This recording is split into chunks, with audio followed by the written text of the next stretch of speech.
Sir, எதிர்கட்சிகளுடைய கோரிக்கை என்னன்னா, முதலமைச்சர் தற்போது வரை கள்ளக்குறிச்சிக்கு பார்க்கல, துறை சார்ந்த அமைச்சரும் இது வரைக்கும் கள்ளக்குறிச்சியில போய் மக்களை சந்திக்கலங்கிறதா கோரிக்கையா இருக்குது. அதே போல சிபிஐ விசாரணைக்கு திமுக ஏன் தயங்குது?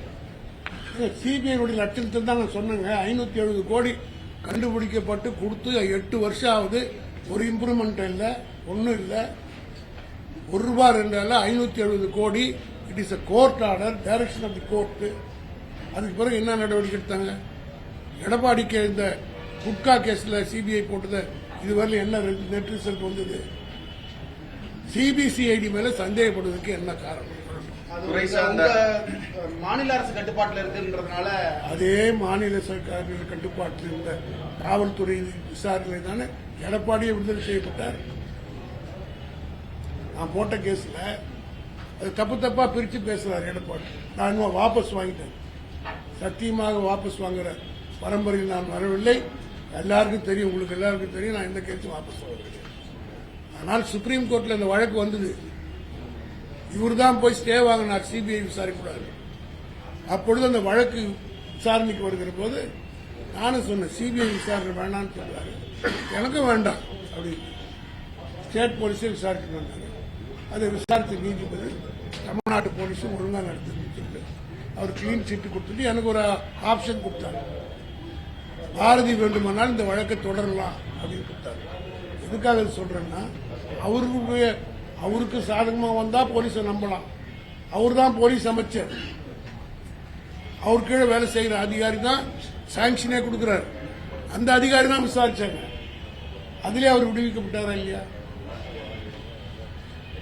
இல்ல சொல்லிட்டு எடப்பாடி இல்ல, நான் பத்திரம் மாத்து தங்கம் ஆகினால் விடுதலை ஆகணும்னு சொல்லிட்டான். அப்ப அந்த போலீஸ் அதே போலீஸ் தானே இன்னும் இருக்கு. நாங்க புதுசா ஆள் எடுத்து பட்டாளத்துக்கு ஆள் எடுத்தோமா? அன்னைக்கு இருந்த இன்னொன்று அதிகாரி தான் இன்னைக்கு இருக்கிறாங்க.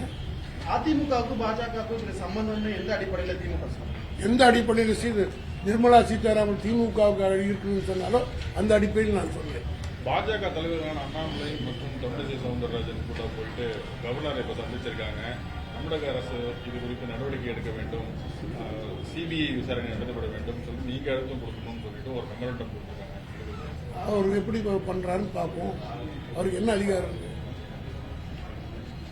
அது இன்னும் இந்த ராஜ்பவன் என்பது பிஜேபியினுடைய ஹெட் குவார்டர். கமலாலயத்துக்கு அடுத்து கமலாலயம், பெரிய கமலாலயம், அது சின்ன கமலாலயம். சார், இந்த துறை சார்ந்த அமைச்சரும் முதல்வரும் அந்த பகுதியில் செல்லல அப்படின்னு சொல்லி பொதுமக்களே கேட்கிறாங்க. போறாங்க. எங்க முக உதயநிதி போனார், அமைச்சர்கள் போனார்கள், எல்லோரும் போயிருக்காங்க. இப்ப சட்டமன்றம் நடந்துட்டு இருக்கு. நிச்சயமாக போவார். ஓடி விட்டுக்கிறல. எங்க தலைவர் மக்களை களத்திலே சந்தித்து பழக்கப்பட்டவர். காலையிலும் மாலையிலும் சட்டமன்றம் நடக்குது. அதுக்குரிய கான்கிரீட்டான வேலைகள்லாம் செஞ்சுட்டு நிச்சயமா போகும். எம்டி ஹேண்டடா போக முடியாது சார். கேட்கிற கேள்விக்கு எங்க பதில் சொல்லணும்ல, என்ன நடவடிக்கை எடுத்தீங்க என்னன்றத போனோம்ல, அதெல்லாம் செட்டரேட் பண்ணிட்டு போவார். நிச்சயமா பயப்படக்கூடியவர்கள் நிச்சயமா போவார். 2023 22 பேர் இறந்தாங்க விழுப்புரம் மாவட்டத்தில். இப்ப 24 இது தொடர் நிகழ்ச்சியா இருக்கு. ஏன் சொன்னா தொடர் நிகழ்ச்சி இப்ப இல்லைங்க.